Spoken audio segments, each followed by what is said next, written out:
नमस्कार। आप सुन रहे हैं द बॉलीवुड रेडियो और मैं हूं आपके साथ आकाश। दोस्तों, किस्सा रेखा का है और बात हो रही है रेखा की निजी ज़िंदगी के बारे में।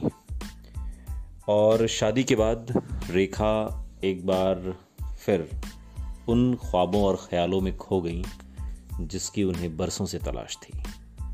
अपने शहर बम्बई और दोस्तों को पीछे छोड़ रेखा नई जिंदगी दिल्ली में बिताने के ख्वाब देखने लगी थी। उनके वीकेंड सब दिल्ली में ही बीतते थे। हालांकि मिसेज अग्रवाल नाम में वो ग्लैमर नहीं था, मगर उनके नए नाम और नई पहचान ने शायद किसी पुराने जख्म पर मरहम तो लगा ही दिया था। मुकेश और रेखा उस समय दिल्ली के सबसे चर्चित जोड़ों में से एक थे।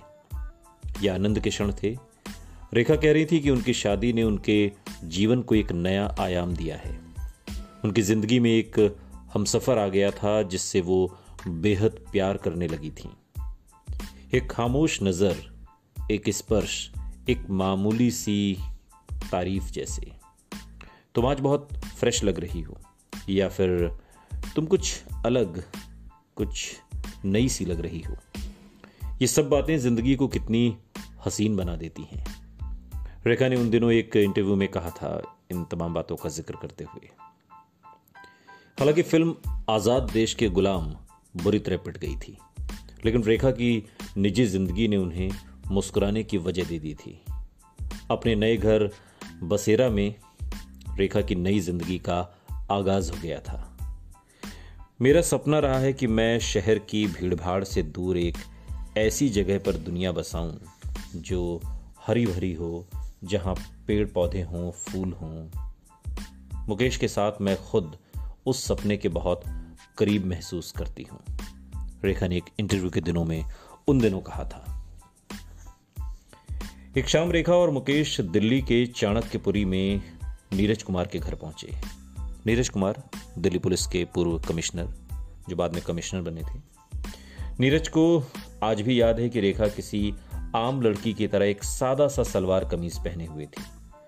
उस शाम घर पर एक छोटी सी डांस पार्टी थी। हम बस 4-5 लोग थे और रेखा ने हम सबके साथ डांस किया। हमारे पास उस खूबसूरत शाम की तस्वीरें भी हैं। वो दोनों हमारे बेडरूम में जाकर बैठ गए थे और जिस सरलता और अपनेपन से वो हमसे मिली, ऐसा लग रहा था जैसे वो हमारे परिवार को सालों से जानती हैं। हमें भी यही लगा कि जैसे हमारी पहचान बहुत पुरानी है। रेखा और मुकेश के बीच रिश्ते की ये कोशिश कुछ और महीने तक जारी रही, लेकिन फिर रोमांस के झीने पर्दे के पीछे से जिंदगी की असलियत भी झांकने लगी। रेखा हर वीकेंड दिल्ली आती रही, लेकिन जब भी वो दिल्ली आती तो पाती कि मुकेश ने बड़ी पार्टियां प्लान कर रखी हैं। वो अपनी पति के साथ कुछ वक्त अकेले गुजारना चाहती थी, इसलिए वो हर हफ्ते अपना काम छोड़कर उनके पास खींची चली आती थी। लेकिन यहाँ आकर वो खुद को मेहमानों की भीड़ में घिरा पाती। ऐसा बार बार हो रहा था। रेखा को महसूस होने लगा था कि मुकेश के लिए वो एक ट्रॉफी वाइफ से ज्यादा कुछ नहीं थी, जिसे वो पूरी दुनिया को दिखाकर तारीफ पाना चाहते हैं। दिल्ली शहर के रईसों में रेखा और मुकेश का ही जिक्र था और मुकेश उन्हें दिखाने का कोई मौका नहीं छोड़ते थे। शुरुआत में उन्होंने कुछ खुशियों भरा वक्त बिताया, लेकिन फिर दोनों के बीच झगड़े शुरू हो गए। लेकिन ये वैसे ही थे जैसे आमतौर पर पति पत्नी के बीच होते हैं। मुकेश के भाई अनिल गुप्ता ने उन दिनों को याद करते हुए एक इंटरव्यू में कहा, साल 1990, जिस साल मुकेश और रेखा की शादी हुई, दुनिया भर में वित्तीय संकट का साल था ये। मुकेश को भी अपने कारोबार में नाकामयाबी का सामना करना पड़ा था, लेकिन बिजनेस के इस घाटे के बारे में उन्होंने रेखा को कुछ नहीं बताया। जब रेखा को पता चला तो उन्हें बहुत बुरा लगा। वो हैरान थी कि बिजनेस पर ध्यान देने की बजाय वो फिजूल की पार्टियों में क्यों अपना वक्त बर्बाद करते हैं। रिश्ते में दरार पड़ने लगी थी। मुकेश के लिए बीच का कोई रास्ता नहीं था। वो हर काम को अति तक पहुंचा देते थे और रेखा को अब इसका एहसास होने लगा था। शादी के 2 महीने ही हुए थे और रेखा का दिल्ली आना कम होने लगा।